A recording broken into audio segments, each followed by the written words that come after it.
Hi, this is Sam from Autoloan Philippines at alamin natin ngayon kung anong mga SUVs ang tinatanggap sa ORCR loan without taking the unit or without taking the car.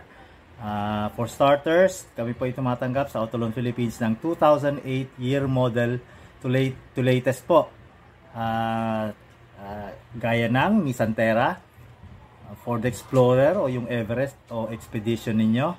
And then Honda CR-V, HR-V, yan po yung bago ngayon.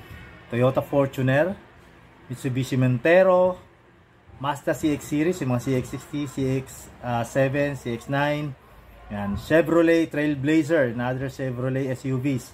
Tapos yung Isuzu MU-X, Isuzu Sportivo, Altera. Basically, kahit anong SUV basta 2008 year model to latest. Tinatanggap po natin yan as long as fully paid. Call us now at 0917-501-9245. Again, it's 0917-501-9245, or you can visit us at autoloanphilippines.com or our Facebook page at One Autoloan Philippines. Thank you.